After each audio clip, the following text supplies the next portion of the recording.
नमस्ते दोस्तों, कैसे हो सब। आप सभी को स्वागत है मेरा YouTube channel glow your study पर। Hello everyone, hello.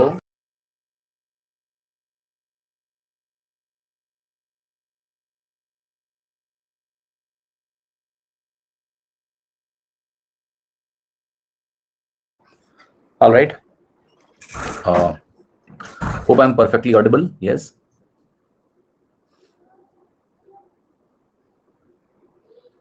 हाँ जी। चलिए क्लास की शुरुआत करते हैं और आई होप KKR और SRH फैंस भी क्लास में आए होंगे। ठीक है। नहीं आए?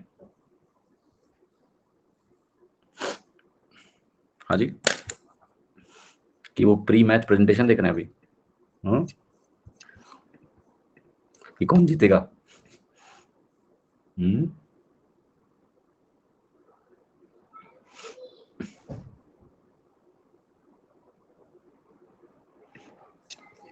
हाँ जी, ओके। सो किसी भी मैच का आउटकम कुछ भी हो सकता है, यू ऑल नो दिस। अगर दो ऐसी टीमें खेल रही हैं जो जिनमें बहुत ज्यादा फर्क ना हो,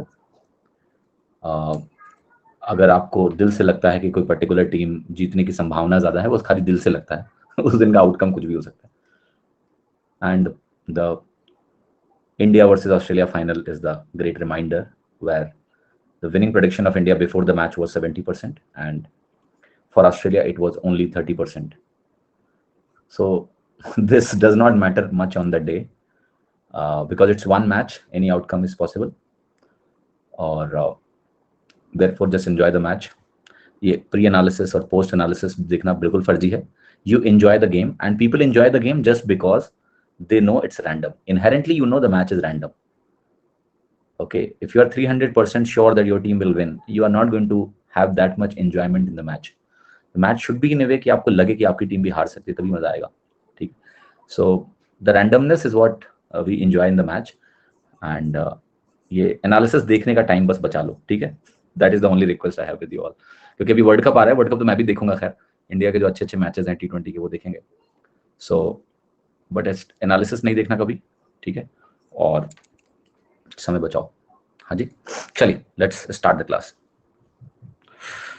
सो कितने सवाल कल हम लोगों ने कर लिए थे? ड्रीम पे टीम बनाइएगा. कभी आज तक इंस्टॉल ही नहीं किया आप मैंने. ये अच्छी आदत रही है मेरे अंदर हमेशा कि उतना कंट्रोल है मेरे ऊपर कि क्या नहीं करना है. ठीक है, तो आज तक नहीं बनाई कभी टीम, आगे कैसे बनाएंगे? बिल्कुल भी नहीं. हाँ जी, और बताओ.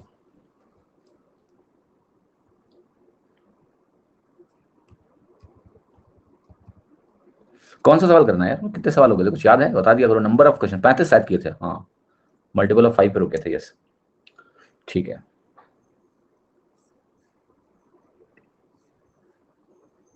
चलो, पुलिस को कॉल लगाया, बेटिंग वाला लड़का मिल गया, उसको पकड़ाते हैं. बेटिंग इज नॉट अलाउड बेटा. अच्छा, घर में लगाते हो क्या भैया से कि हाँ दूध पिला देना? हमारे कॉलेज में ये बहुत होता था कि चलो ठीक है, जो जो हारेगा वो बॉर्नवीटा मिल्क पिलाएगा. उतना तक ठीक है. प्रोफेशनल बेटिंग अलाउड नहीं है, आपको पता है.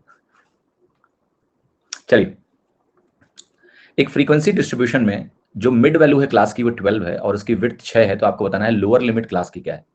तो मिडिल वैल्यू आपकी 12 हो गई और अगर विड्थ इसकी 6 है तो मैं 3 इधर जाऊंगा और 3 मैं इधर जाऊंगा.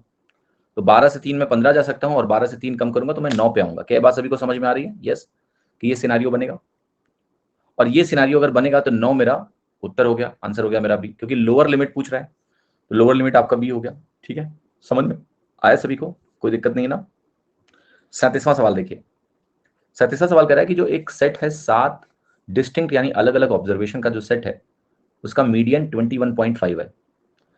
If each of the largest 3 observations of the set is increased by 4, then the median of the new set is. जरा पोल में उत्तर दीजिएगा इसका सभी लोग. सवाल समझ में आ रहा है ना कि एक सेट है उसमें 7 अलग अलग ऑब्जर्वेशंस हैं, उनका मीडियन हमें दिया है 21.5 है. जो 3 लार्जेस्ट हैं उनको मैं 4 से इंक्रीज करूंगा तो जो मीडियन होगा नए सेट का वो क्या होगा? तो सवाल का उत्तर बिल्कुल सही है कि मीडियन जो है सेम ही रहेगा, क्योंकि देखिए हमारा जो मीडियन होगा वो 4th टर्म होगा. जो फोर्थ प्लेस पर वैल्यू होगी वो हमारा मीडियन वैल्यू होगी।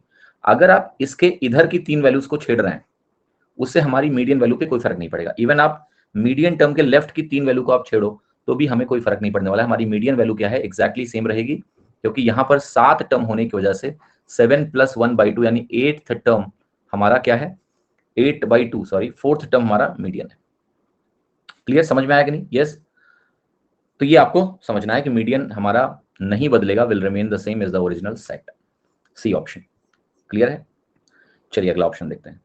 एक बड़ा सा डेटा दिया हुआ है और कह रहा है कि अगर मैं इसको ग्रुप करूं, ग्रुप्ड डेटा मैंने आपको एक्सप्लेन किया था कि जैसे जब ढेर सारा डेटा दिया हो तो उस दिन मैंने आपके वेट का डेटा पूछा था और उसको हमने ग्रुप करने की कोशिश की थी, वही करना है यहाँ पर।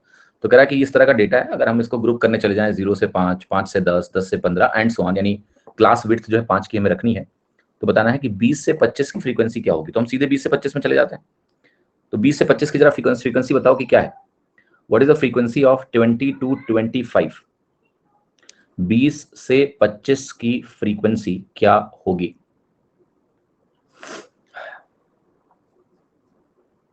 बीस से 25 की फ्रीक्वेंसी क्या होगी? सब लोग को पोल में पार्टिसिपेट करना बेटा, ऐसे नहीं, हिस्सा लीजिए पोल में और मुझे बताइए जल्दी से, सब लोग ट्राई करो।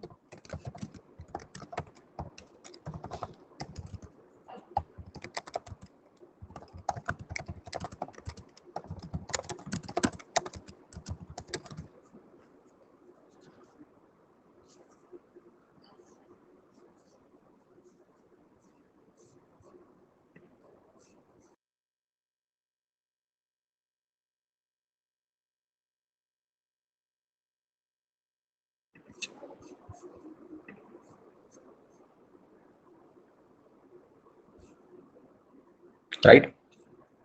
सो अब देखिए इसमें पोल देने का मेरा पर्पस सिर्फ ये था कि अंडरस्टैंड दिस, कि जो क्लास इंटरवल होते हैं ना ये दो तरह के होते हैं। एक होता है इंक्लूसिव क्लास इंटरवल और एक होता है एक्सक्लूसिव क्लास इंटरवल। राइट, बहुत गौर से समझिएगा। जब हम कहेंगे इंक्लूसिव क्लास इंटरवल तो हम इन दोनों को इंक्लूड करेंगे, लोअर लिमिट और अपर लिमिट दोनों को इंक्लूड करेंगे। जैसे हम 20 से 25 लिख रहे हैं, अब आगे हमको 25 से 30 लिखना है, तो समस्या आपको समझ में आ रही होगी कि भाई 25 का क्या करना है, किधर रखें, पहले वाले में रखें या बाद वाले में रखें। राइट, ये प्रॉब्लम है ना। तो अब यहाँ क्लास इंटरवल के दो तरह के क्लास इंटरवल होते हैं जो हमें समझना है पहले तो एक होता है इंक्लूसिव क्लास इंटरवल। सो इंक्लूसिव क्लास इंटरवल क्या होता है, ध्यान से देखिएगा। इसमें क्या होता है कि हम लोग लोअर लिमिट 20 और 25 अगर लिख रहे हैं तो दोनों 20 और 25 इंक्लूसिव होते हैं, 20 को भी इंक्लूड करेंगे 25 को भी इंक्लूड करेंगे। दूसरा क्लास इंटरवल आपका कहलाता है exclusive class interval. Exclusive class interval क्या होता है, इसमें अगर हम 20 से 25 लिखते हैं तो 20 इंक्लूडेड होगा 25 नहीं होगा, यानी लोअर लिमिट इंक्लूडेड होगी लेकिन अपर लिमिट इंक्लूडेड नहीं होगी। अब अगर आप ये सवाल देखते हैं और आप एक फ्रीक्वेंसी डिस्ट्रीब्यूशन बनाते हैं मान लिया, तो क्या इस फ्रीक्वेंसी डिस्ट्रीब्यूशन में हम ये चाहेंगे कि एक वैल्यू दो दो जगह रहे for the data we have? Do we want कि एक वैल्यू दो दो जगह जाए? नहीं। तो हम किस क्लास इंटरवल की नॉर्मली बात करते हैं? तो जो आपको प्रश्न करने हैं, आपको जो प्रश्न करने हैं, अगर कुछ भी मेंशन नहीं किया जाएगा, अगर वो मेंशन ना करे कि आपका क्लास इंटरवल इंक्लूसिव है, तो हमारे लिए क्लास इंटरवल बाय डिफॉल्ट क्या होगा, एक्सक्लूसिव होगा, जिसमें हम लोअर लिमिट को इंक्लूड करेंगे लेकिन अपर लिमिट को एक्सक्लूड करेंगे। अपर लिमिट अगली क्लास इंटरवल का लोअर लिमिट बनेगा, वहां पर इंक्लूड होगा। ये बहुत इंपॉर्टेंट बात है, ठीक है। और इसमें ऑप्शन भी इस तरह से दिए गए थे कि बिना इसकी नॉलेज के आपका क्वेश्चन गलत हो जाएगा, ठीक है। अब जैसे यहाँ पर 20 से 25 में हम जाएंगे, हमें 20 को इंक्लूड करना है 25 को नहीं करना है, तब हम जाके यहाँ पर देखेंगे कि देखो 20 तो लेंगे ही, एक ये डेटा हो गया, 20 के बाद हम 21 लेंगे, 2 हो गया, 3 हो गया, 23 हो गया, और ये जो 25 है ये हमें इंक्लूड नहीं करना है, तो हमारा आंसर क्या हो गया, 3। अगर हम 25 को भी इंक्लूड मार दें इनके case of inclusive class interval, तो 25 की दो वैल्यूज हैं, तो वो दो वैल्यूज मिलकर 5 आंसर हो जाएगा। लेकिन वो कब होता है, जब इंक्लूसिव क्लास इंटरवल होता। अगर कुछ नहीं लिखा है तो वो क्लास इंटरवल हमेशा एक्सक्लूसिव हमें एज्यूम करके चलना है, इसलिए इस प्रश्न में हमारा उत्तर है डी। ठीक है, समझ में आया सभी को? ये महत्वपूर्ण बिंदु है, महत्वपूर्ण है ये चीज जानना। 39वां प्रश्न देखिए। एक डिस्ट्रीब्यूशन दिया है, इसका हमें मीडियन दिया हुआ है और हमसे कह रहा है कि find the value of x and y, find the value of x and y. So before we find x and y, जो कि दो यहां पर अननोन वेरिएबल्स हमें दिए हुए हैं, टोटल सेट ऑफ ऑब्जर्वेशंस में 60 दिए हुए हैं। ये है क्लास इंटरवल, और क्लास इंटरवल के मीडियन को निकालने का तरीका हमने अभी फाइंड आउट या फिगर आउट नहीं किया है। Have we done that? No, ये हमने नहीं किया। ठीक है, तो पहले तो हम देखते हैं कि भाई अगर एक क्लास इंटरवल का फॉर्मेट है तो उसमें हम मीडियन को किस तरीके से कैलकुलेट करेंगे। समझ में आई बात कि नहीं? कितने लोगों को मेरी बात समझ में आ रही है? तो प्रोसेस हमें समझना पड़ेगा इसका थोड़ा सा, उसके बाद ही आप ये प्रश्न कर पाएंगे। तो इसका एक फॉर्मूला है थोड़ा खतरनाक सा, मैं उस फॉर्मूले को लिखूंगा, उस फॉर्मूले को पहले लिखेंगे, फिर उसको मैं एक एक करके एक्सप्लेन करूंगा कि वो टर्म्स का मतलब क्या है। तो मीडियन जो माध्यिका होती है, अगर क्लास इंटरवल फॉर्मेट में मुझे डेटा दिया जाए तो मीडियन का फॉर्मूला ये होता है कि सबसे पहले मैं लिख रहा हूं एल, मैं एक्सप्लेन करूंगा कि ये एल क्या है। यहां होगा आपका n/2 माइनस सी एफ, मैं एक्सप्लेन करूंगा कि ये सी एफ क्या है। मैं यहाँ f लिखा, मैं एक्सप्लेन करूंगा कि f क्या है। तो l plus n/2 minus c f upon f into h, right. तो इस n/2 minus c f upon f को हम h से मल्टीप्लाई कर देते हैं। ऑलराइट, अब एक एक टर्म का मतलब समझते हैं। l क्या है? l हमारा है lower limit of median class. Median class का मतलब क्या हो गया? वो क्लास इंटरवल जिसमें हमारा मीडियन लाई करेगा। फॉर एग्जांपल, जैसे इस एग्जांपल में अगर आप जाओ तो आपका मीडियन क्या दिया हुआ है कि मीडियन 28.5 है। यस, 28.5 किस क्लास इंटरवल में लाई करता है? इस क्लास इंटरवल में लाई करता है या नहीं? इस क्लास इंटरवल में लाई करता है 20 से 30। तो आपकी जो एल की वैल्यू हो गई, जो हमारा मीडियन क्लास हो गया, यहां पर इस पर्टिकुलर सवाल में अगर मैं मीडियन क्लास लिखूं तो मीडियन क्लास आपका हो गया 20 से 30 वाला क्लास। ये जो एल है ये lower limit of median class है, यानी ये 20 के बराबर है। ये बात समझ में आ गई सभी को? यस, ठीक है।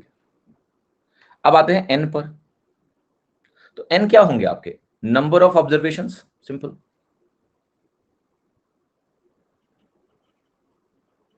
जैसे अगले सवाल में अगर मैं देखने जाऊं तो एन की वैल्यू क्या है? टोटल 60 है, एन हमारा हो गया 60, एन हमारा 60 के बराबर हो गया, तो उसमें कोई कंफ्यूजन नहीं होना चाहिए। ये जो सी एफ है ये बड़ा इंपॉर्टेंट चीज है। सी एफ क्या है? पहले तो सी एफ को समझना पड़ेगा हमें। सी एफ जो टर्म मैंने लिखा है पहले इसको समझते हैं ये है क्या। तो एक टर्म होता है जिसको हम बोलते हैं क्यूमुलेटिव फ्रीक्वेंसी, एक टर्म होता है normal frequency.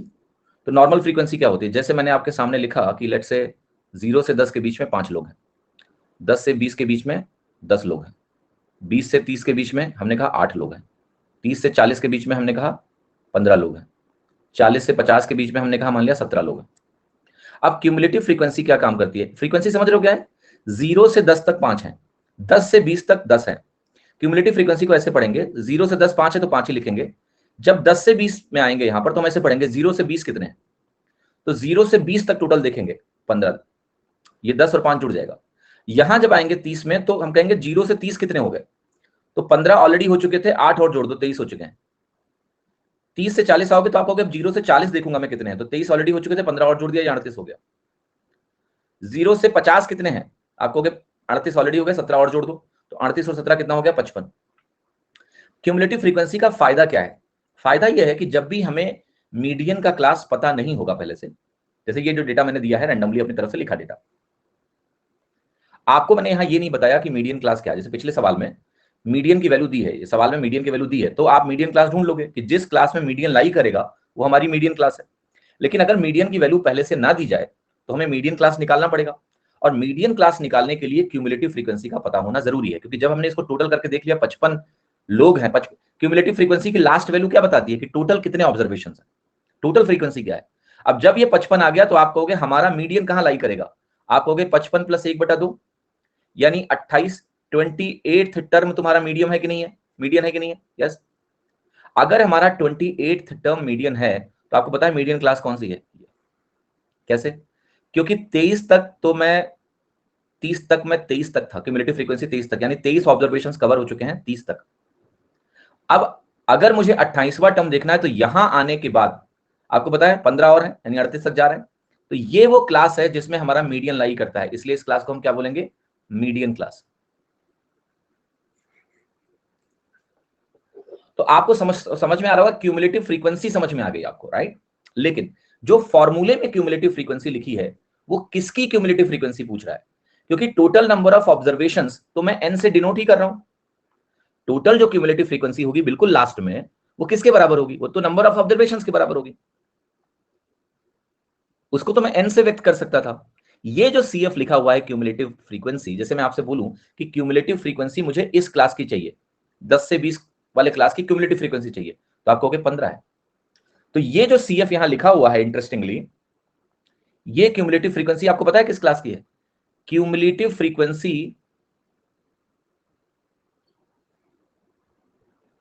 Of class preceding median class.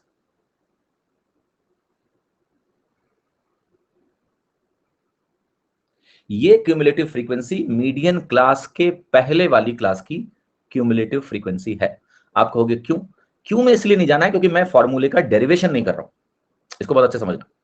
ये एक फॉर्मूला है, मैं उस फॉर्मूले को एक्सप्लेन कर रहा हूं, क्योंकि डेरिवेशन में कोई ज्ञान आपके अंदर नहीं आएगा। वो जब स्टैटिस्टिक्स आपको मास्टर्स करनी हो तब बढ़िया आराम से उसका डेरिवेशन करो, या ग्रेजुएशन में करनी हो तो करो। हम इसका डेरिवेशन नहीं कर रहे हैं। ऐसा नहीं कि बहुत लंबा तरीका है, कर सकते हैं डेरिवेशन, बट नहीं करना है। You need to understand how to apply the formula, right? अब आते हैं एफ। कोई मुझे बताएगा एफ क्या है? एच मैं बता देता हूं क्या है पहले तो। एच जो है ये क्लास विड्थ बोल दो। नहीं, एफ फ्रीक्वेंसी है, वो तो मुझे भी पता है कहां की फ्रीक्वेंसी है। क्लास विड्थ बोल लो या क्लास हाइट बोल लो, एक ही बात है। तो एच तो सिर्फ कुछ नहीं करना है, क्लास इंटरवल का जो रेंज है वही देखना है हमको। तो जो एफ है ना, ये है आपकी frequency of median class, not cumulative frequency, frequency of median class.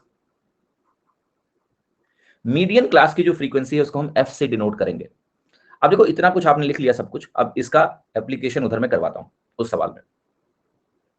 तो यहां आएंगे और हम कहेंगे सबसे पहले तो जो फॉर्मूला है उसको दोबारा लिख लेते हैं। फॉर्मूला हमने ये देखा कि median is equal to l plus n/2 minus CF upon f into h बनने वाला है।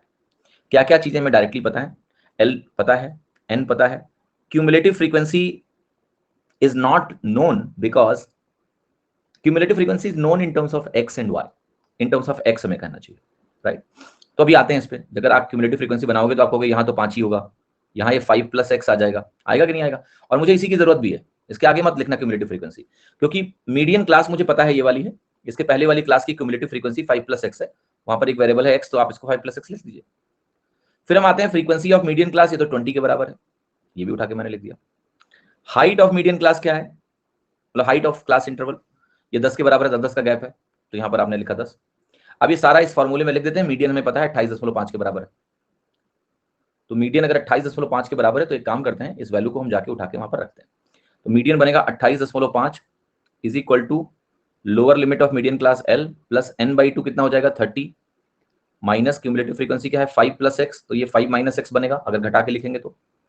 नीचे बनेगा 20 लिख दिया, और ये हाइट बनेगी 10, तो इसको हमने 10 लिख दिया। 10 से हम काटेंगे तो 10 दूना 20 बनेगा, 2 लिख दिया। 2 को एलसीएम में लेंगे तो ये बनेगा 28 दूनी 56, 57 बनेगा उधर, right? This value will be simply 57। और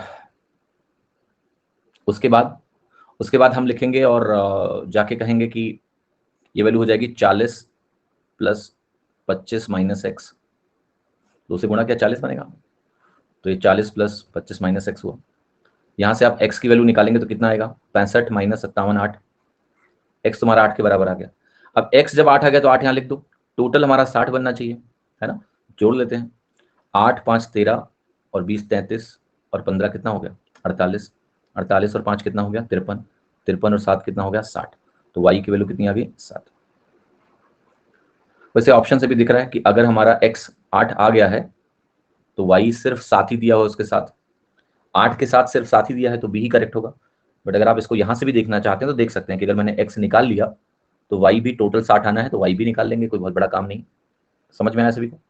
तो ये प्रोसेस है मीडियन को कैलकुलेट करने का।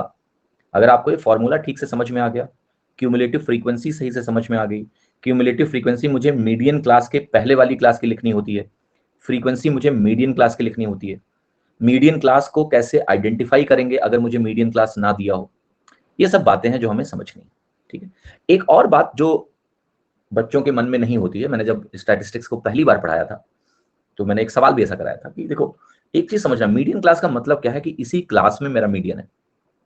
तो अगर आप पिछले सवाल में जाते हैं और आपने ये पता कर लिया कि आपका मीडियन क्लास 30 से 40 के बीच में है, तो इसका सिंपल सा मतलब ये है कि आपकी जो मीडियन वैल्यू है वो 30 से 40 के बीच में होगी। This is the meaning of median class. तो कभी किसी सवाल में अगर मीडियन निकालना हो तो सबसे पहले आप मीडियन क्लास निकालेंगे, अगर नहीं दिया है तो। यहाँ तो मीडियन दिया हुआ था, यहाँ तो कुछ और ही निकालना था। लेकिन अगर मीडियन निकालना हो तो हम मीडियन क्लास निकाल के पहले ऑप्शन जाके देखेंगे कि कौन सी वैल्यू इस मीडियन क्लास में नहीं है, वो तो मीडियन हो ही नहीं सकती। तो मुझे याद है जब मैंने पहली बार पढ़ाया था ये चीज, फर्स्ट टाइम 2022 में स्टैटिस्टिक्स पढ़ाया था, तो मैंने कुछ सवाल भी कराए थे जैसे मोड के, कि मॉडल क्लास आप देखिए, और मॉडल क्लास, मोड जो है मॉडल क्लास में ही होगा, तो उसके हिसाब से ऑप्शन एलिमिनेट करिए। और जो मेंस में क्वेश्चन आया था वो एग्जैक्टली उसी से हो गया। इसलिए सब्जेक्ट को हमेशा अंडरस्टैंड करिए। और उस साल 95% बच्चे जो स्टैटिस्टिक्स पढ़ के गए थे, जहां से भी पढ़ के गए थे, वहां पर इस पॉइंट को हाईलाइट नहीं किया गया था कि मॉडल क्लास में ही मोड होगा। फॉर्मूला समझा दिया गया, फॉर्मूले में वैल्यू रखना सिखा दिया गया, बट जो इसेंस है वो नहीं बताया गया कि भैया मॉडल क्लास का मतलब क्या है, कि मोड उसी क्लास इंटरवल के बीच में कहीं लाई करेगा। मीडियन क्लास का मतलब क्या है कि मीडियन वैल्यू उसी क्लास इंटरवल के बीच में लाई करेगी। That is the meaning. उससे आप ऑप्शन एलिमिनेट कर सकते हैं ना, तो इस बात का ख्याल रखिएगा। अगला सवाल देखिए, जैसे हर जगह ये फायदा नहीं होगा। सर ये मीडियन क्लास नहीं आया एनसीएफ, मतलब क्या नहीं आया सीएफ में? क्यूमुलेटिव फ्रीक्वेंसी में क्या नहीं समझ में आया मीडियन क्लास? अभी अगले सवाल में समझ में आ जाएगा, परेशान ना हो। सवाल देखिए, एक life insurance agent found the following data for distribution of ages of 100 policy holders, total 100 लोग हैं। Calculate the median age if policies are given only to persons having age 18 years onwards but less than 60 years. All right, so this is the whole data that is provided. So देखो अब मैं करूंगा क्या, मैं यहां 5-5 का class interval बनाऊंगा। तो पहला मेरा जो क्लास इंटरवल होगा वो आपको पता है कहां से कहां होगा, 15 से 20 होगा। और 15 से 20 के क्लास इंटरवल में दो लोगों को पॉलिसी दी गई है। आप कहोगे सर 18 ऑनवर्ड्स तो दिया गया है, ठीक है। अगर मैं 15 से अपना क्लास इंटरवल बनाऊंगा, क्योंकि मुझे क्लास इंटरवल तो सेम रखने भाई, 5-5 मुझे दिख रहा है सब में, 20, 25, 30 ऐसे करके। क्लियर है कि नहीं? यस। अच्छा एक चीज और देखना कि यहां पर जब मुझे ये वैल्यू दी है कि बिलो 25 6 लोग हैं, इसका क्या मतलब है? बिलो 25 6 लोग का क्या मतलब है? आपको यहां पर जो ये डेटा दिया गया है ना, ये क्यूमुलेटिव फ्रीक्वेंसीज हैं। 15 से 20 क्यों ले रहे हैं आप बताइए, क्या ले लूं ओम प्रकाश जी? आपको इस डेटा से ये क्लियर है ना कि मुझे 5-5 के डिफरेंस पे वैल्यूज दिए हैं, तो क्लास इंटरवल 5 का बनाना चाहिए, राइट। यहां पर पॉलिसी जो है 18 के ऊपर दी जा रही है, वो ठीक है। लेकिन अगर मैं क्लास इंटरवल 15 से 20 लिखूंगा तो दो लोगों को पॉलिसी गई है ना, तो दो लोग हैं यहां पर, क्या दिक्कत है इसमें? आप यहां से 18 से 20 नहीं लिखेंगे, क्योंकि हमारा क्लास इंटरवल विड्थ हमें फिक्स रखनी होती है मीडियन कैलकुलेट करने के लिए, तो we have to write it 5, so there is no problem. अब आप कहोगे ये जो वैल्यूज लिखी हैं फटाफट आप लिख दो, 25 से 30, 30 से 35, 35 से 40, 40 से 45, 45 से 50, 50 से 55 और 55 से 60। मैं सारी वैल्यूज को लिख रहा हूं। यहां पर लिखा हुआ है 24, यहां पर लिखा हुआ है 45, यहां पर लिखा हुआ है 78। अच्छा अगर 100 लोग हैं ना तो मैं यही रुक जाऊंगा। इसका कारण यह है कि मेरी मीडियन क्लास यही होगी। क्यों? वाई? क्योंकि जो मीडियन क्लास है, आप मुझे एक बात बता दो कि 100 लोगों में जो मीडियन क्लास बनने वाली है वो 50वां और 51वें टर्म का औसत बनने वाली है। यस, अगर 100 टर्म होंगे तो n/2 और n/2+1 मेरी मीडियन क्लास होगी, तो 50वां और 51वें टर्म का औसत जो है मीडियन क्लास होगा। यहाँ क्यूमुलेटिव फ्रीक्वेंसी 45 तक है, यानी 45 टर्म्स पूरे हो चुके हैं। तो 50वां और 51वां यहीं आ रहा होगा, क्योंकि यहाँ अंत में 78 है, तो ये हमारी मीडियन क्लास हो गई। तो मीडियन क्लास होने से अब हमें मीडियन क्लास की फ्रीक्वेंसी भी निकालनी पड़ेगी। 45 लोग यहाँ हैं, 78 यहाँ हैं, तो क्या ये 33 लोग हैं? यस। तो मीडियन क्लास की फ्रीक्वेंसी हमारी 33 है, 78 - 45। अगर मैं क्यूमुलेटिव फ्रीक्वेंसी में से पिछले की क्यूमुलेटिव फ्रीक्वेंसी घटा दूं तो मुझे क्या मिलता है? उस पर्टिकुलर क्लास इंटरवल की फ्रीक्वेंसी। इस सवाल में ये हमारा क्यूमुलेटिव फ्रीक्वेंसी है, cumulative frequency of the class preceding it. अब हमें क्या करना है?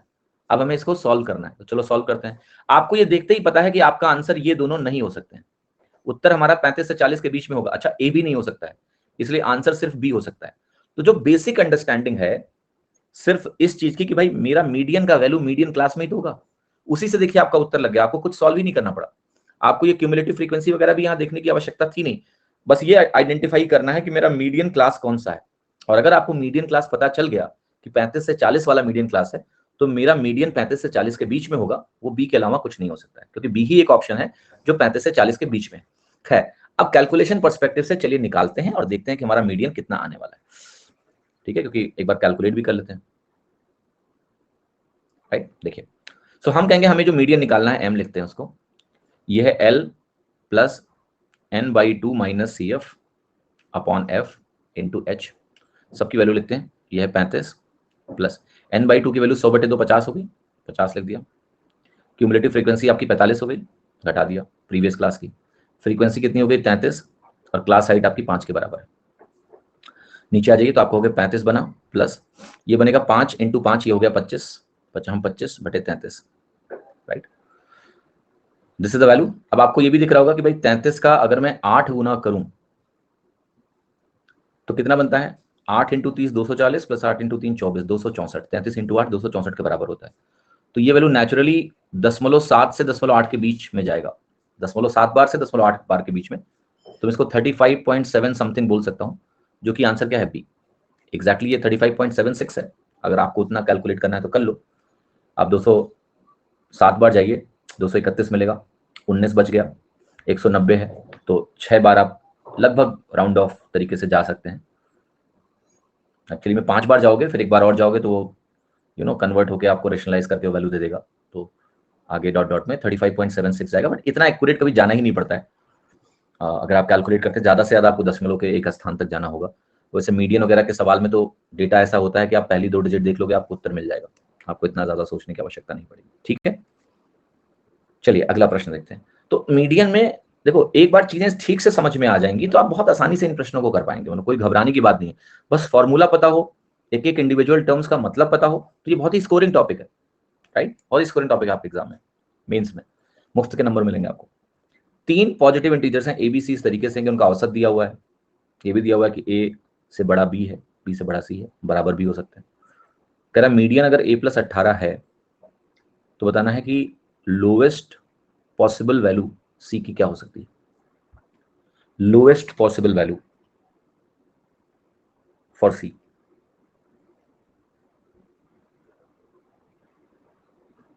सोचिए जरा। मीडियन a + 18 है, दिया हुआ है। सो देखिए, सबसे पहले मैं वैल्यूज को लिखता हूं ए बी सी ऐसे। अगर मैं एक ऑर्डर बनाऊंगा असेंडिंग तो कुछ ऐसा ही बनेगा, क्योंकि दिया हुआ है सी बी से बड़ा होगा या बराबर होगा, काइंड ऑफ। दूसरा एक बात बताओ, अगर पोजिशनल एवरेज के सेंस में बात की जाए तो यही हमारा मीडियन भी बनेगा। मीडियन तो ही बनेगा ना, जैसा ना, इसी को मीडियन बनना है। तो इसकी वैल्यू उठा के मैं लिख देता हूं a + 18, यहां भी कोई डाउट नहीं होना चाहिए। ठीक है, अब देखो, अगर मुझे सी की वैल्यू को लोअर करना है, देखो ए बी सी का जो टोटल है ना, ये 35 दिया 105 है, ये सवाल ने दिया हुआ है, ये टोटल 105 जाना है। और ध्यान से देखना मेरी बात, टोटल 105 जाना है, फिक्स है। 35 अगर एवरेज है तो 105 है। अब आप एक बात देखो ध्यान से, सी की अगर मुझे लोवेस्ट वैल्यू बनानी है, लोवेस्ट, तो सी की लोवेस्ट वैल्यू a + 18 के बराबर ही हो सकती है, या उससे बड़ी होगी, छोटी तो हो नहीं सकती, क्योंकि सी बी से या तो बड़ा होगा या बराबर होगा। तो सी को अगर लोवेस्ट देना है तो भैया इसको भी a + 18 के बराबर रख दो, और तो कोई चारा है नहीं हमारे पास। This is the whole story. तो आपका जो क्वेश्चन है वो है 3a + 36 is equal to 105। So 3a की वैल्यू 105 माइनस बनेगा 36, और ये हो गया 69, a की वैल्यू हो गई 23। लेकिन सी की वैल्यू पूछी गई है, तो सी हमारा a + 18 है, 41। समझ में आया सवाल? 42वां सवाल सेम कॉन्सेप्ट पे, ताकि आपका ये कॉन्सेप्ट पक्का हो जाए। औसत मुझे 28 दिया हुआ है, तो मैं लिखूंगा a b c, a + b + c, same order है, तो ये 28 या 84 हो गया। अब आप कहोगे अगर मीडियन a + 16 है तो ये a + 16 होगा, और अगर मैं c की लोवेस्ट वैल्यू खोज रहा हूं तो ये वैल्यू भी a + 16 होगी, क्योंकि मैं उसे छोटा कर नहीं सकता। c या तो b से बड़ा होगा या बराबर होगा। तो यहां से आपको मिलेगा कि 3a + 32 is equal to 84। So 3a is equal to 84 minus 32, जो कि हो गया आपका 52। राइट, 34 था क्या? एक मिनट, कहाँ 34 था?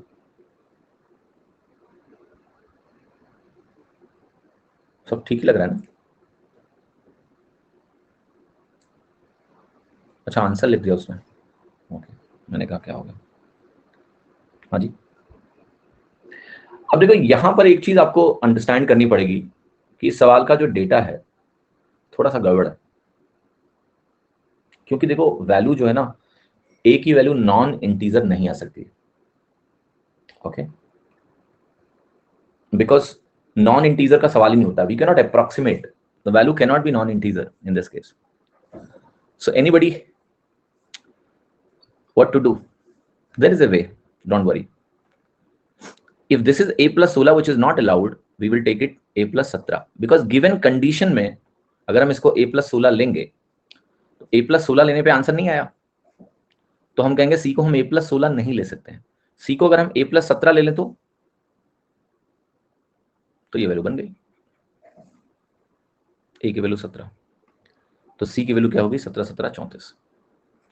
तो सवाल गलत नहीं है, नहीं डेटा गलत है, लेकिन जो हमने डेटा एज्यूम किया कि c की वैल्यू को अगर हम मिनिमम रखना चाहते हैं तो वो मिनिमम वैल्यू a plus 16 हमने रखी, क्योंकि वो अलाउड है, लेकिन जब उस पर सॉल्व किया तो इंटीजर नहीं बना, तो हम कहेंगे ये अलाउड नहीं है। तो अगली वैल्यू क्या हो सकती है, a plus 17, a plus 17 पे हमें इंटीजर वैल्यूज मिल गई, तो जो अलाउड वैल्यू है जिसपे इंटीजर मिले मिनिमम, वो हमारी क्या है 34, इसलिए 34 सही है, ठीक है। तो सवाल का डेटा गलत नहीं है, just that a plus 16 is not allowed.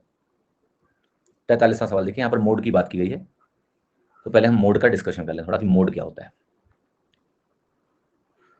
तो मोड देखिए तीसरे प्रकार का स्टैटिस्टिकल एवरेज है। एवरेज तीन तरीके हैं यहाँ पर स्टैटिस्टिक्स में, मीन, मीडियन, मोड। तो डिपेंडिंग ऑन हम किस तरह के डेटा में इंटरेस्टेड हैं, राइट, वो महत्वपूर्ण है। अब मोड का क्या महत्व है इसको मैं समझाता हूं, राइट। लेट अस से किसी ऑथर ने 3 किताबें लिखी, 3 बुक्स, बुक 1, बुक 2, बुक 3, ठीक है। लेट अस से बुक 1 की कॉस्ट है 500 रुपए और उसने 1000 कॉपीज बेच दी। बुक 2 की जो कॉस्ट है वो 600 रुपए है और वो हमारी 800 कॉपीज बिकी है। बुक 3 की जो हमारी कॉस्ट है वो मान लेते हैं 800 रुपए है और वो हमारी 500 कॉपीज बिकी है। सो अब देखो, अगर मैं यहां पर कहूं कि मुझे मीन निकाल के बता दो, मीन क्या है x बार, तो that is very simple. How do we calculate, हम कहेंगे ये 5 लाख है, ये 48,000 है, ये 40,000 है, 1,88,000 हो गया डिवाइडेड बाई 23, 188 डिवाइडेड बाई 2300, आप इसको काटेंगे और आपको वैल्यू मिलेगी। तो जरा मीन वैल्यू निकालते हैं। 7 बार जा सकते हैं, 8 बार जा सकते हैं, आप कहोगे 8 बार जाओगे तो बात बनेगी या नहीं बनेगी, बनेगी, कोई दिक्कत नहीं है, 8 बार जा सकते हैं। 23 8 184 होता है, 8 24 8 19 16, तो 23 8 184 हो गया, ओके। नहीं, एक मिनट, क्या किया, गड़बड़ लिख दिया मैंने, सॉरी। ये 5 लाख हुआ, ये 48,000 हुआ और ये 40 हुआ, तो ये 5,88,000 है, sorry.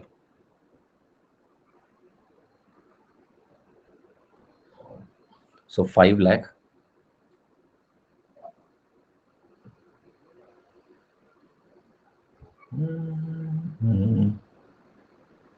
Right,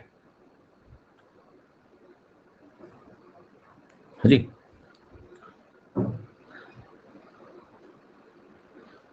What I'm writing is correct or incorrect, please. हाँ जी, मैंने कहा book 1 500 rupees cost, 1000 copies. Book 2 600 rupees cost and 800 copies were sold. The book 3 is having 800 rupees cost and 500 copies are sold. Right? That's the whole data. और उस data को हमने present किया तो हमने कहा ये 500,000 हुआ, 5 लाख हुआ, ये 6 8 48 हुआ हमारा, right. So that value became 48,000, हाँ जी। And then we have this value 800 into 500 which is giving me that particular value. क्या मैं जो बोल रहा हूँ सही बोल रहा हूँ? नहीं, सब लोग कह रहे हैं सही है, सही है, सही है, गलत है। अरे भैया 600 और 800 को गुणा करने पे क्या मिलेगा, 48 के आगे 4 जीरो को बोलते हैं 4,80,000, ठीक है, कुछ भी।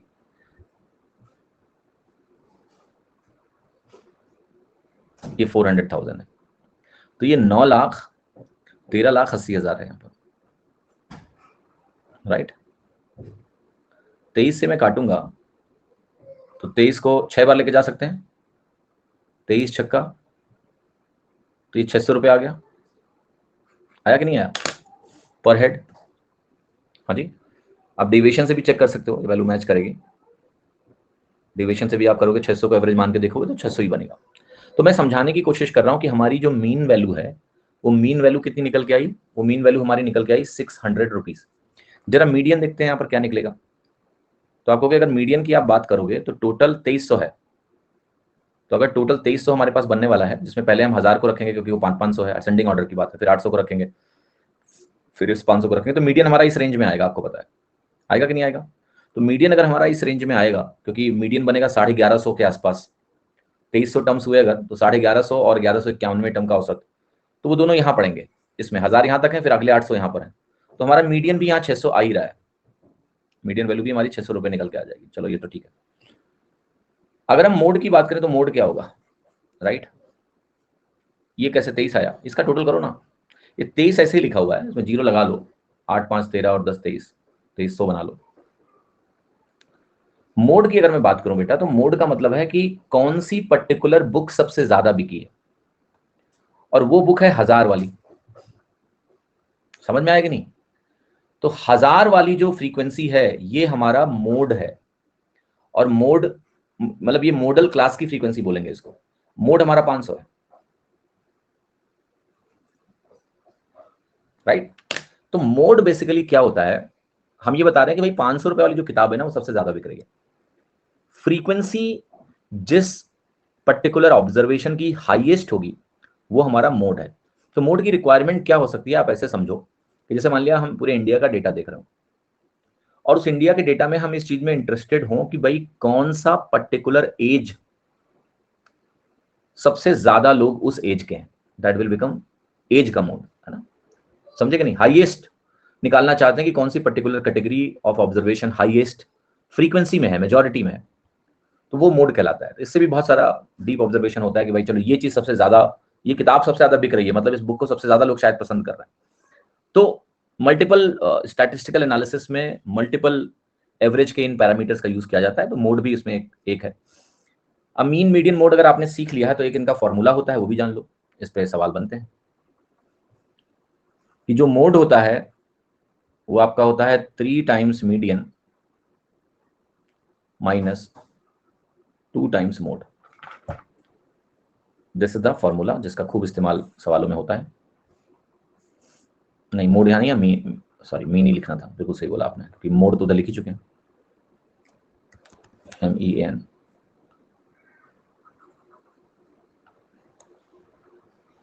यहां से आप एक चीज और देख सकते हो कि मोड में एक मीडियन इधर घटा देते हैं, अगर एक मीडियन आप इधर घटा दो तो तब क्या मिलेगा, 2 times median minus mode, 2 common हो जाएगा।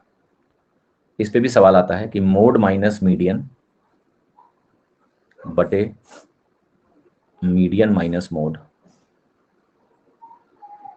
क्या है, बार बार मोड क्यों लिख रहा हूं मैं, मीन लिखना है इसका। Mode minus median upon median minus mean, इसकी वैल्यू 2 के बराबर होती है। तो इस पे भी सवाल आ जाता है कि इसको k के बराबर लिख देगा, कहेगा बताओ k की वैल्यू क्या है, ठीक है। सो देखो, इस फॉर्मूले को याद रखने का तरीका मैं ऑलरेडी यूट्यूब पे मैंने बताया था, दैट्स अ गुड तरीका। दिमाग क्या होता है ना, पैटर्न्स को याद रखता है, स्टोरीज को याद रखता है।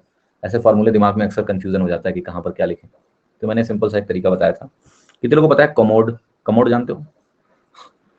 वेस्टर्न क्लोजेट बोलते हैं अंग्रेज उसको, ठीक है, नहीं पता है कमोड? अरे वो पाश्चात्यकालीन जो फ्रेश होने के लिए शौचालय में लगाया जाता है ना, पाश्चात्यकालीन कमोड। सर्च करो जरा अपने फोन में, देखो क्या होता है।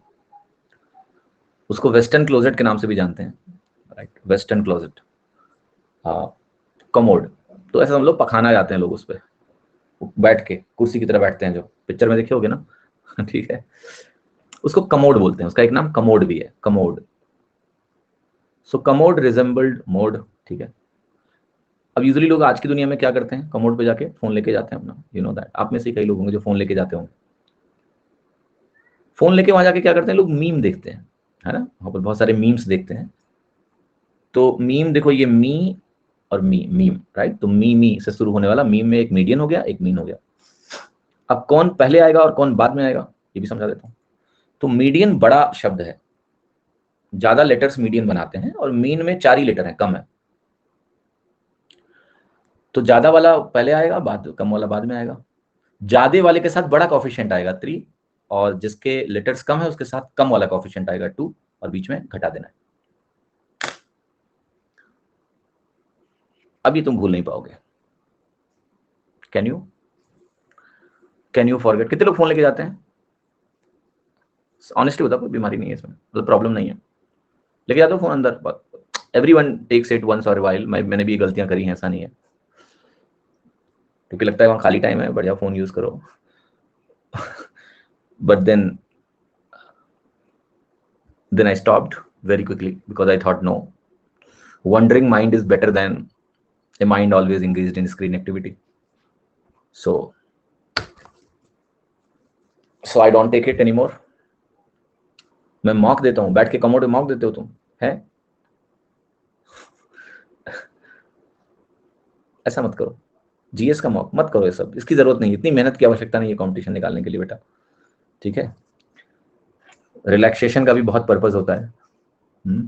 आपके दिमाग में भी देखना बेटा क्या होता है, एक कॉन्शियस मेमोरी होती है और एक अनकॉन्शियस मेमोरी होती है।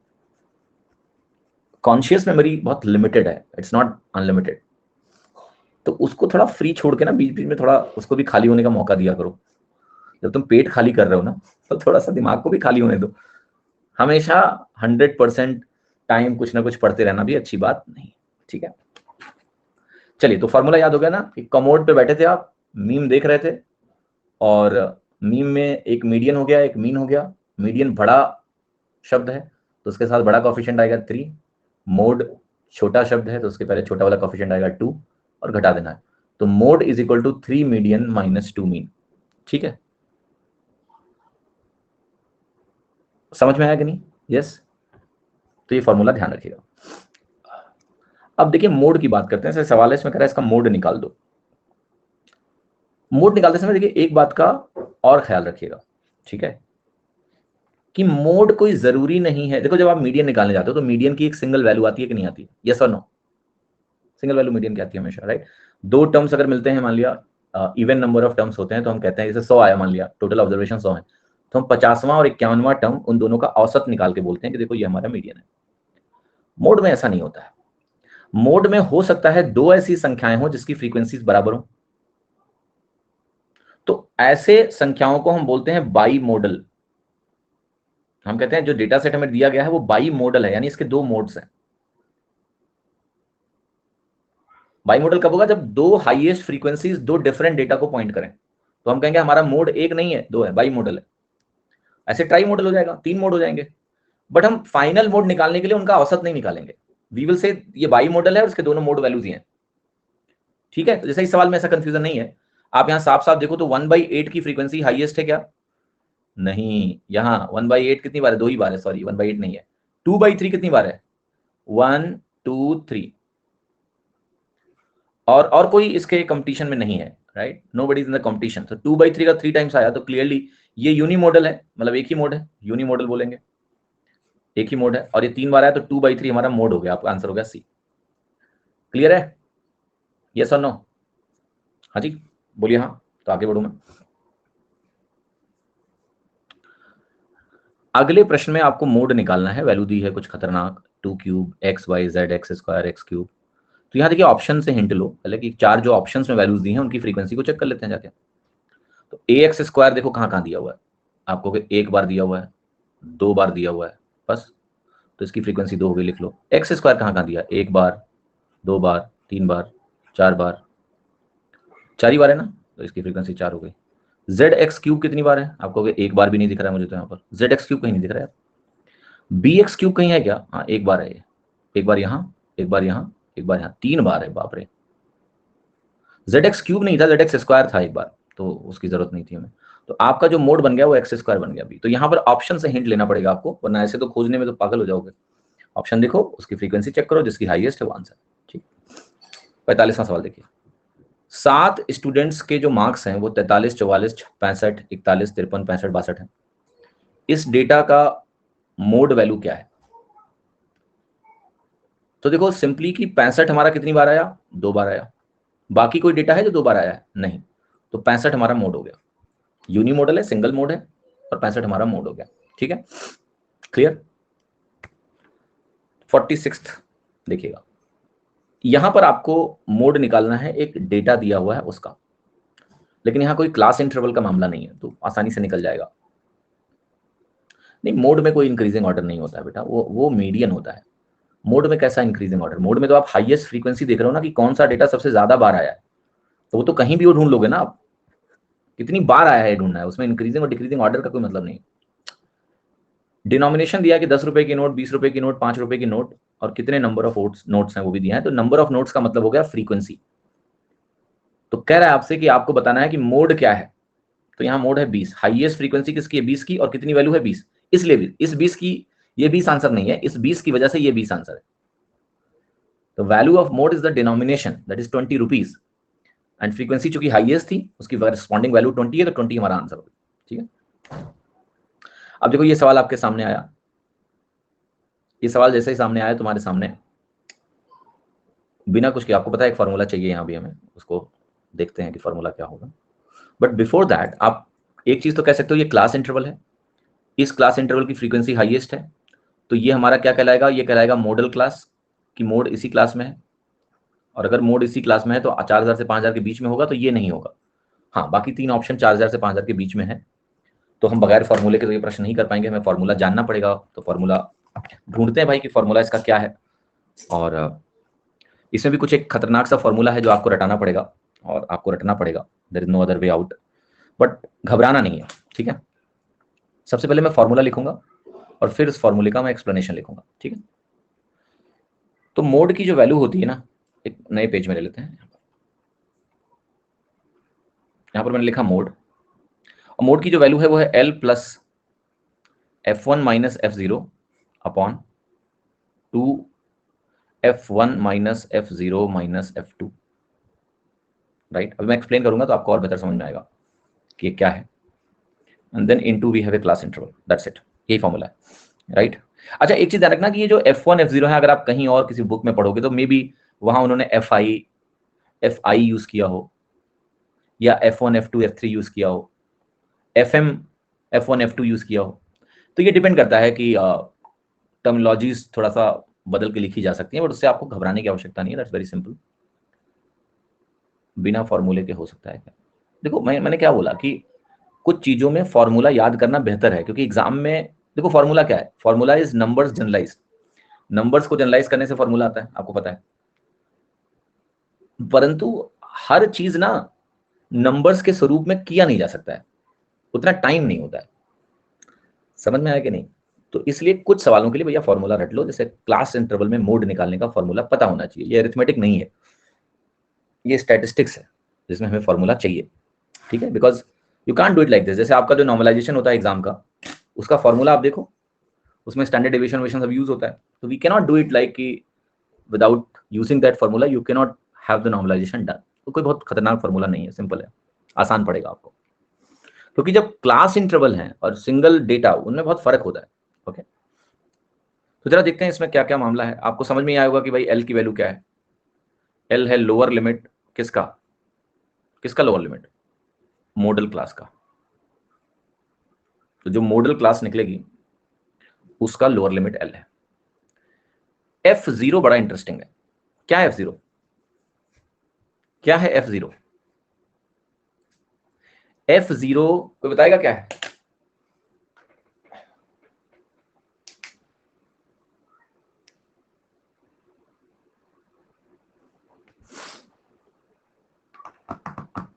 बिल्कुल सही। सो यहां पर आपको समझना क्या है कि जो F1 है, ये हम मान रहे हैं फ्रीक्वेंसी ऑफ मॉडल क्लास।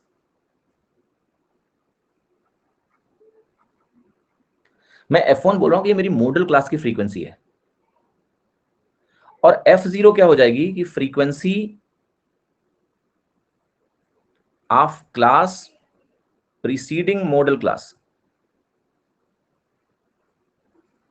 तो देखो समझना क्या है आपको, ऐसे F0 F1 F2, यहां F1 आपका है मॉडल क्लास की फ्रीक्वेंसी, ये क्या है, उसके पहले वाली क्लास, ये है उसके बाद वाली क्लास।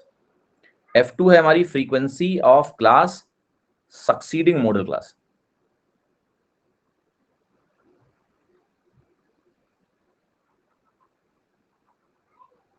सबसे समझ में आएगा नहीं? कुछ जगहों पर आपको ये नोटेशन चेंज मिलेगा, इसको वो FM बोलेंगे, इसको F1 और इसको F2 बोलेंगे, कि मॉडल क्लास की फ्रीक्वेंसी को FM के नाम से बोलेंगे, F1 बोलेंगे कि उसके पहले वाली क्लास की फ्रीक्वेंसी, F2 उसके बाद वाली क्लास की फ्रीक्वेंसी। तो terminology does not matter, whatever is suitable to you use it. Important ये कि हमें समझ में आना चाहिए कि एक्चुअली चीजें हैं क्या। H तो आप सभी को पता ही है क्या है, F2 बाद वाला है क्या? यस, F2 बाद वाला है। और H क्या है आपका? H वही है जो पहले था, यहां लिख देते हैं, height of model class, height weight या जो भी कह लो, या क्लास विड्थ कह लो आप, एक ही बात है। ठीक है, चले कार्यक्रम शुरू किया जाए। अच्छा, इस फॉर्मूले में एक मजेदार चीज वेरिएशन दिखा रहा हूं नीचे में, जो नीचे लिखा हुआ है ना, नीचे वाली वैल्यू को आप ऐसा भी लिख सकते हो, F1 minus F0 plus F1 minus F2। देखिए, तो F1 माइनस F0 क्या है? मॉडल क्लास की फ्रीक्वेंसी और उसके पहले वाली क्लास की फ्रीक्वेंसी का डिफरेंस, ऊपर जाएगा। नीचे क्या लिखा हुआ है कि मॉडल क्लास की फ्रीक्वेंसी का अंतर उसके पहली वाली क्लास से प्लस मॉडल क्लास की फ्रीक्वेंसी का अंतर उसके बाद वाली क्लास से, उन दोनों का सम नीचे लिखा हुआ है। समझे कि नहीं? तो जब आप टेबल देखोगे, टेबल में इस तरह से सोचना ज्यादा फायदेमंद है। ठीक है, एंड आपको फिर सिमेट्री भी नजर आ रही होगी कि किस तरह से फॉर्मूला बना है ना, कि मॉडल क्लास के पहले वाले का डिफरेंस ऊपर है, नीचे पहले वाले और बाद वाले दोनों का डिफरेंस है इनटू क्लास हाइट। चलिए इस डेटा को देखते हैं। ये हमारा मोड हो गया, ये मॉडल क्लास हुई। आप कहोगे ये इन दोनों का अंतर जरा देखो कितना है, 18 माइनस 4 14 है। इन दोनों का अंतर कितना है? 18 माइनस 9 9 है। तो अब आपका मोड पता है क्या होगा? L, lower limit of model class बनेगा 4000 प्लस 14 ऊपर लिखोगे और 14 और 9 नीचे लिखोगे आप, इन दोनों का सम नीचे आता है, इनटू क्लास हाइट यहाँ पर 1000 है। मोड ज्यादा आसान है निकालना कंपेयर टू मीडियन। तो ये हो गया आपका 4000 प्लस, ये हो गया 14000 बटे 23। 23 को कितनी बार ले जाऊं? 6 बार जा रहा है, 23 छक्के 138 होता है, फिर 200 बटे 23 बन रहा है, और 4 6 से शुरू होने वाला एक ही ऑप्शन है, तो बी हो गया उत्तर। और फिर भी अगर आपको डिवाइड करना है तो 200 बटा जो 23 है,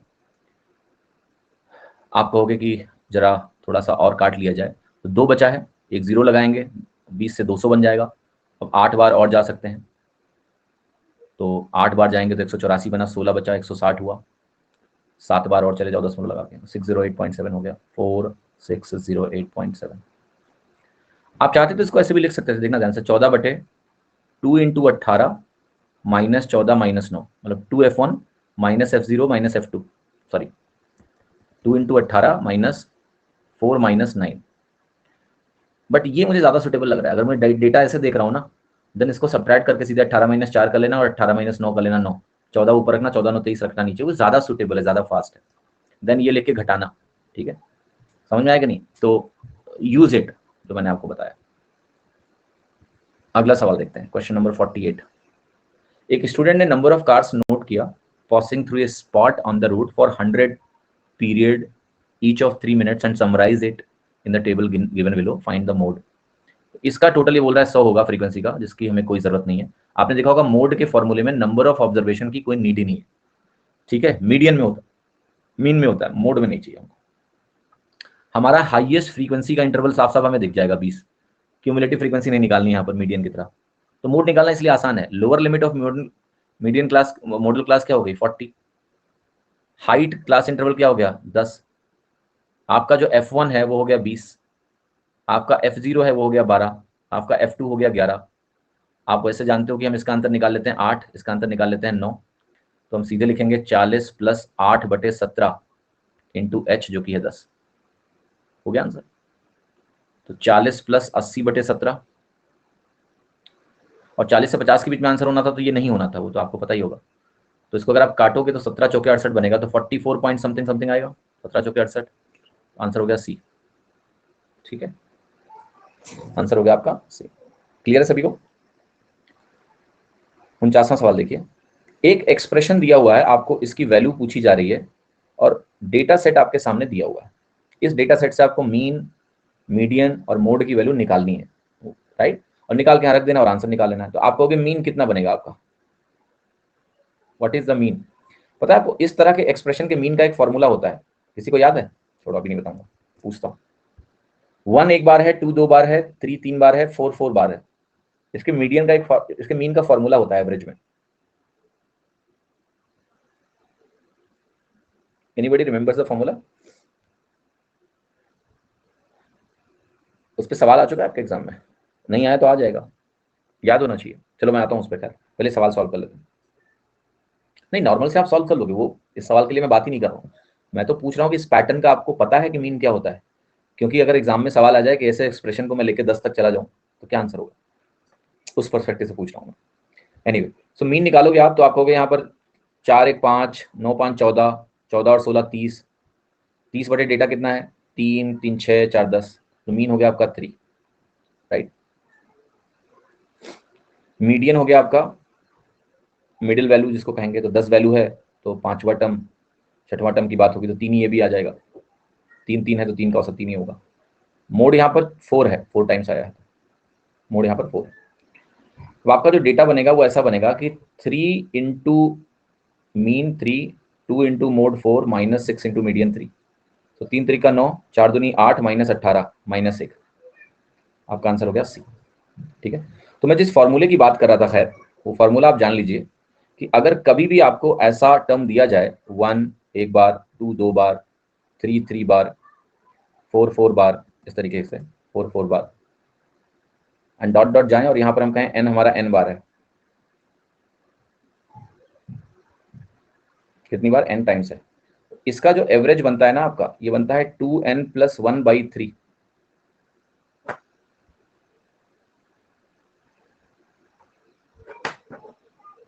समझे कि नहीं?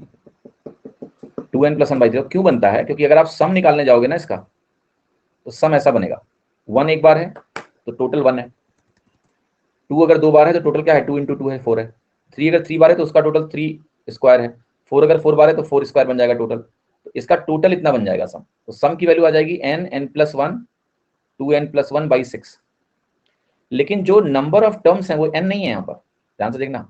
नंबर ऑफ टर्म्स कितने हैं? एक एक बार है, 2 आपका 2 बार है, 3 आपका 3 बार है, 4 आपका 4 बार है, n आपका n बार है, तो नंबर ऑफ टर्म्स इससे निकलेंगे, तो वो आएगा आपका n n प्लस 1/2। तो जब आप एवरेज निकालोगे तो इसको इससे डिवाइड करोगे, और जब इसको इससे आप डिवाइड करोगे तो आप बहुत गौर से जाके देखिए यहाँ पर कि जो आपका एवरेज है वो 2n प्लस 1/3 बनेगा।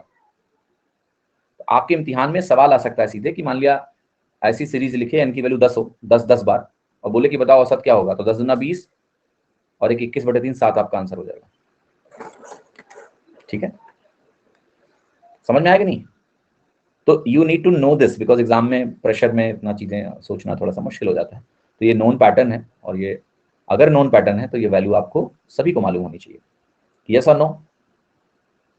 हाँ, लक्ष्य बैच में मैंने ऐसा क्वेश्चन कराया था। यस, एक क्वेश्चन और कराया था जो सीधा आपके एग्जाम में आया था, आपको याद हो शायद, उस साल 2022 था या 21 का मेंस था शायद। राइट, सो नंबर सीरीज में ये इंपॉर्टेंट फॉर्मूला है जो आपको याद होना चाहिए।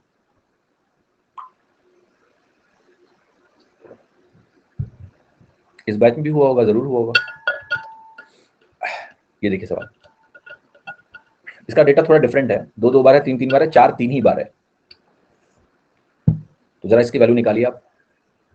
तो आप कहोगे अगर मैं मीन निकालने जाऊंगा यहाँ पर तो मीन कितना बनेगा आपका? 2 दूनी 4, 9 4 13, 1 14, 14 और 12 हो गया 26, और 26/9 यही बनेगा ना?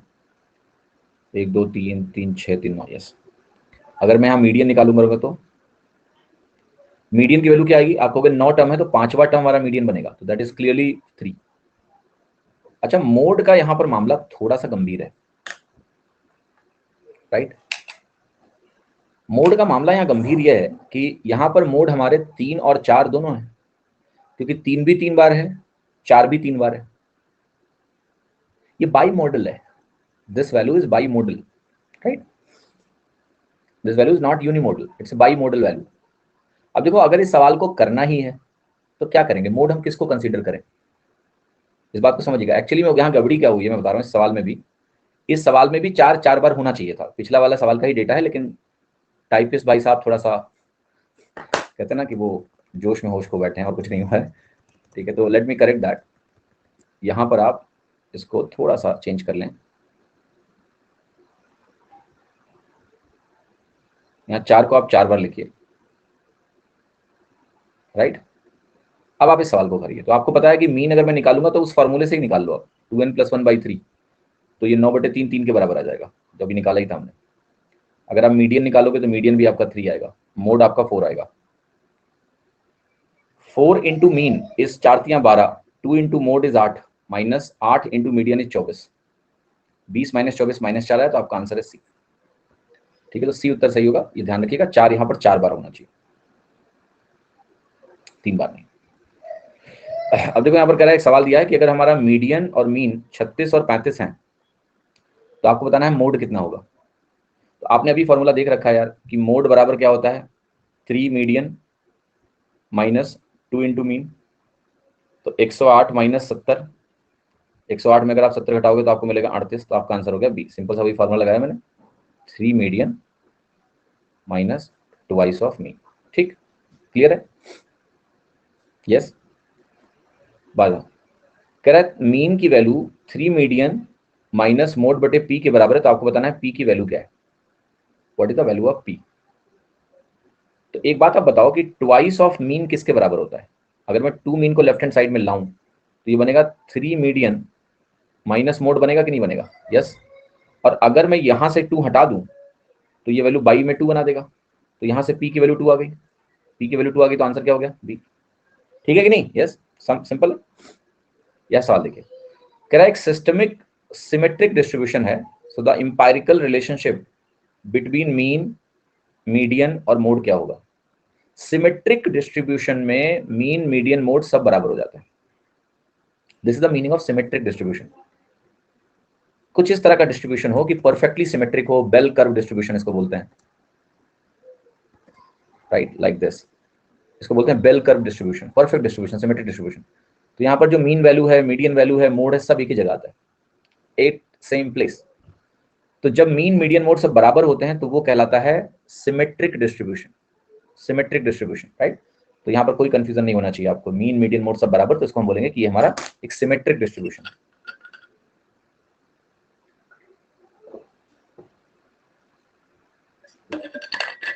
हाँ जी, आगे बढ़ो। यस।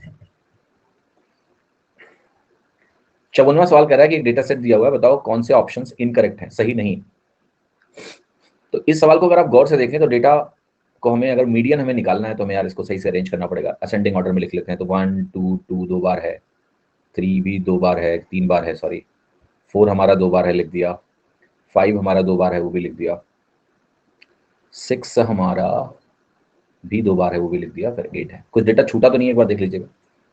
1 2 1 एक बार है, 2 हमारा 2 बार है, 3 हमारा 3 बार है, 4 हमारा 2 बार है, 5 हमारा 1 बार है, 6 हमारा 2 बार है, 8 हमारा 1 बार, बिल्कुल सही लिखा हुआ सब। ठीक है, तो अब अगर आप ध्यान से देखें यहाँ पर, तो जो पूछा जा रहा है कि भाई अगर मैं मोड की बात करूँ तो सबसे ऑब्वियस चीज़ है वो है मोड। मोड यहाँ पर 3 है, इसमें कोई डेटा नहीं, दिक्कत नहीं होनी चाहिए, राइट।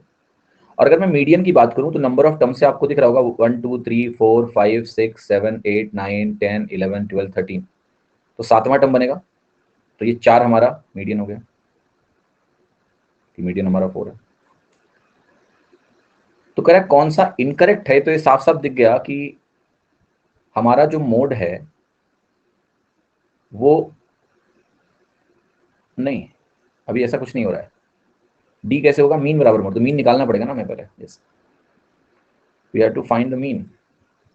तो मीन कैसे निकालेंगे, फॉर्मूले से भी निकाल सकते हैं, सॉल्व करके भी निकाल सकते हैं, आसानी है। नंबर ऑफ ऑब्जर्वेशन 13 है, निकाल लेते हैं। 2 2 4 1 5 3 8 5 9 5 14, 14 और 8 22, 10 32, 32 और 12 44 और 8 52, फिर 4 आ गया।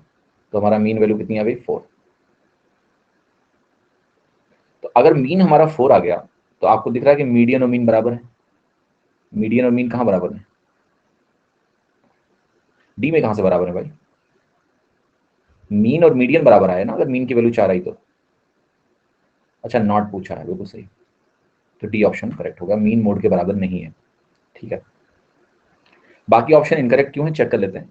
मीडियन मोड से बड़ा है, ये करेक्ट है, तो इसको लगाना नहीं है। मीन मीडियन के बराबर है, ये भी करेक्ट है। मीन मोड से बड़ा है, ये भी करेक्ट है। तो इनकरेक्ट सिर्फ डी ऑप्शन है। इनकरेक्ट पूछा है, करेक्ट नहीं पूछा है, बिल्कुल सही। 55वां सवाल देखिए, कह रहा है मोड एक सीरीज का मीन से 9 बड़ा है, find the difference between mode and median. तो मोड हमें क्या दिया हुआ है, mean plus 9, then find the difference between mode and median, right. So let us see how this can be solved. आपको पता है कि मोड की वैल्यू क्या होती है, 3 मीडियन माइनस 2 मीन। अब यहाँ मीन की वैल्यू क्या है, मोड माइनस 9, क्योंकि मुझे मीन रिप्लेस करना है यहाँ से, तो मैं मीन की जगह रखने जा रहा हूँ मोड माइनस 9।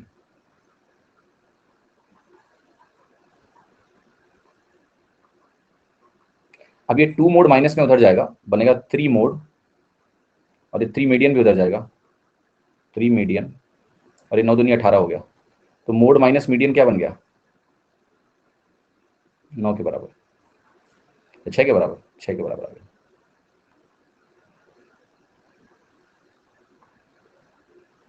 राइट।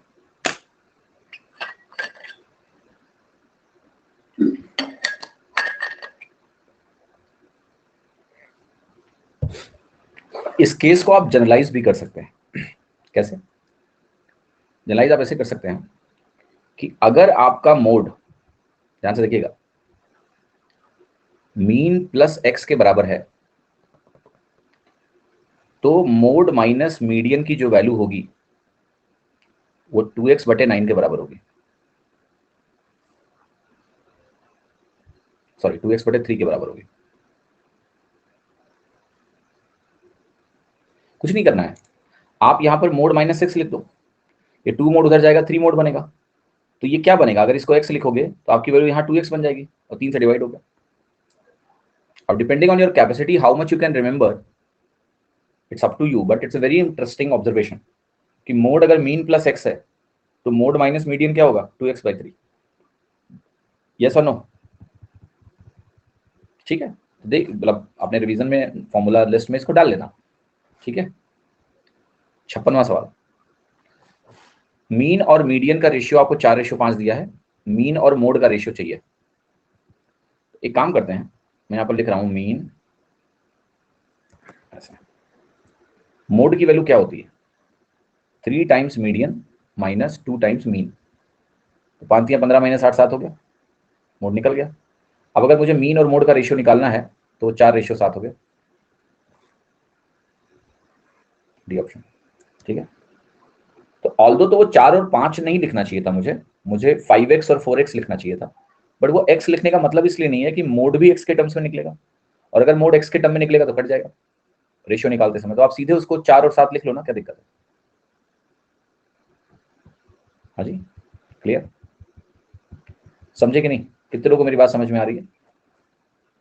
अच्छा, एक और ऑब्जर्वेशन है ऑप्शन एलिमिनेशन का, कि भाई चलो मीन शुरू में मुझे 4 दिया हुआ है, 4, और जो आपको फॉर्मूला आता है उस फॉर्मूले में आपको पता है कि अगर मैं 4 और 5 डालूंगा तो इंटीजर वैल्यू ही आएगी, यस और नो, मोड की वैल्यू इंटीजर ही आएगी ना, यस। तो कहने का मतलब है कि मीन में यहाँ 4 रखूंगा, यहां मैं कोई ना कोई इंटीजर रखूंगा। अब ये जरूरी नहीं है कि 4 बचेगा, डिपेंडिंग ऑन अगर ये इंटीजर मान लिया 8 हो जाए या 2 हो जाए तो ये 4 कट भी सकता है, तो 4 या उसके फैक्टर आ सकते हैं, बट 4 का कोई भी फैक्टर पहला ऑप्शन नहीं है, इसलिए डी सही है। ये बोल देना कि यहाँ 4 है तो ये होगा, ये बात सही नहीं है। आपको ये भी एसेस करना पड़ेगा कि यहाँ 4 कट के कुछ 2 भी दे सकता है मुझे शायद, बट 4 या उसका फैक्टर आंसर में आएगा पहले, क्योंकि पहले मैंने मीन डाला है। लेकिन चूंकि ऐसा नहीं है कि कोई और फैक्टर किसी और ऑप्शन में विजिबल नहीं है मुझे, इसलिए मैं बोलूंगा कि हाँ डी ऑप्शन करेक्ट है, ठीक है। चलिए अगला सवाल करिए, ये आज का आखिरी प्रश्न होगा। एक डेटा दिया हुआ है और इस डेटा के लिए कह रहा है कि आप मोड और मीन निकाल दो। तो मजेदार बात देखिए क्या, किसी भी ऑप्शन में मीन सेम नहीं है क्या, नहीं। किन्हीं 2 ऑप्शन में मोड सेम है, नहीं। तो कोई भी एक वैल्यू निकाल लें, हमारा उत्तर आ जाएगा। क्या निकालना ज्यादा आसान है, मोड, मोड निकालना ज्यादा आसान है, यस और नो। मोड सबसे आसान है क्योंकि हाईएस्ट फ्रीक्वेंसी मुझे यहाँ दिख रही है, इसका अंतर करेंगे 14 9 23, 21 2 23, आपको दिख गया कि एल बनेगा, एल है 35 प्लस 2/11 इंटू 10, फट से वैल्यू निकाल लो आप, तो ये हो गया 35 प्लस 20/11, सो 11 एक नम 11, 9 11 88, तो 36.8 दिख गया मुझे। इसका आंसर हो गया सी। तो इस सवाल में पहले आपको मीन नहीं निकालना है, पहले आपको मोड निकालना है। आंसर आ गया सीधे। अब घर पे आप चाहो तो मीन निकाल लेना, तुम्हारी इच्छा, तुम्हारी मर्जी, ठीक है। बट मोड निकालना आपने देखा सबसे आसान है, इजीएस्ट। हाँ, आप उसको 2 × 9.09 भी लिख सकते हो, कोई दिक्कत नहीं है, आप डिवाइड करके लिख लो एज यू विश। तो डन फॉर द डे। अगर 1-2 मिनट बातचीत करनी तो कर लो। और किसी ने डाउट पूछा, एक डाउट बता देते हैं। क्या पूछ रहा हो? Please help me with this doubt. Why we cannot do it by selecting 2C2 then subtract it from 1? सवाल क्या करना चाह रहा है? What is the probability that none of the balls are blue? कोई भी गेंदें ब्लू नहीं होनी चाहिए। तो आप ये कह रहे हो कि मैं 1 minus P blue both are blue करके घटा दूं, ये कह रहे हो आप कि मैं दोनों ब्लू बॉल निकालने की प्रोबेबिलिटी निकालूंगा और उसको घटाऊंगा, तो मेरा आंसर मैच नहीं कर रहा है। क्यों नहीं कर रहा? अच्छा सवाल है। तो let me explain what he is asking. ये कह रहे हैं कि इस सवाल में राइट हम अगर 2 ब्लू बॉल्स की प्रोबेबिलिटी निकालें कि दोनों ब्लू ही बॉल्स हों, 2 बॉल हम ड्रॉ करें क्योंकि 2 ही बॉल ड्रॉ करनी है, और दोनों बॉल्स मान लिया मेरी ब्लू ही हों, उसकी प्रोबेबिलिटी क्या बनेगी? आप कहोगे 2C2 तो ऊपर बनाएगा, नीचे तो 7C2 ही है, राइट। तो ये प्रोबेबिलिटी क्या बन रही है? 1/21 बन रही है कि नहीं बन रही है? समझ में आ रहा है? 1/21 बन रही है।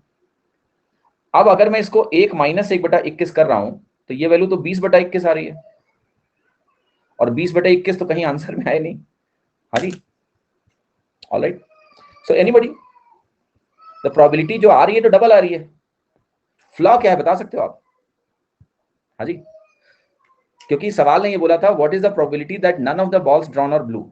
None of the balls are, जो ड्रॉन है वो ब्लू हो, कोई भी बॉल हमारा ब्लू नहीं होनी चाहिए। तो देखिएगा, मैं आपको बता रहा हूं, लॉजिकली जब आप इस चीज को पढ़ते हो, इस प्रोबेबिलिटी को, कि हमने दोनों बॉल्स जो ड्रॉ करी वो हमारी ब्लू नहीं होनी चाहिए, राइट।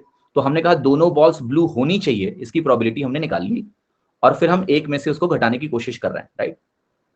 20/21 वैल्यू ओरिजिनल प्रोबेबिलिटी जो हमने सॉल्व करी 5C2 लेके, उसकी डबल आई है। इसका सिंपल सा मतलब है कि इस केस में कुछ एक्स्ट्रा केसेस हैं, ऑब्वियसली, अदरवाइज प्रोबेबिलिटी डबल नहीं होती होगी। तो आपको ये फाइंड आउट करना है, सब लोग इसको सोचिएगा। I will explain it tomorrow, and the logically you will find the flaw कि यहां पर डबल प्रोबेबिलिटी क्यों आई है। क्योंकि जब हम दोनों बॉल्स चाहते हैं कि ब्लू ना हो, that none of the balls drawn are blue, so why we are not getting the answer in this way, कि हमने पी दोनों ब्लू ड्रॉ कर लिया और उसको हमने घटा दिया। तो देखो प्रॉब्लम मैं समझा भी देता हूं, इसे छोटा सा हिंट देता हूं। ये जो प्रोबेबिलिटी आपने निकाली है बेटा, ये प्रोबेबिलिटी उसकी निकाली है जब दोनों बॉल्स ब्लू ड्रॉ हुई है, एक बॉल की नहीं निकाली आपने। आपने माइनस में पी बोथ बॉल्स और ब्लू किया है, राइट। और उसने बोला था कि none of the ball should be blue, लेकिन यहां पर एक्स्ट्रा हो रहा है मामला, और वो एक्स्ट्रा आपको समझना है कहां हो रहा है। प्रोबेबिलिटी डबल नहीं होनी चाहिए।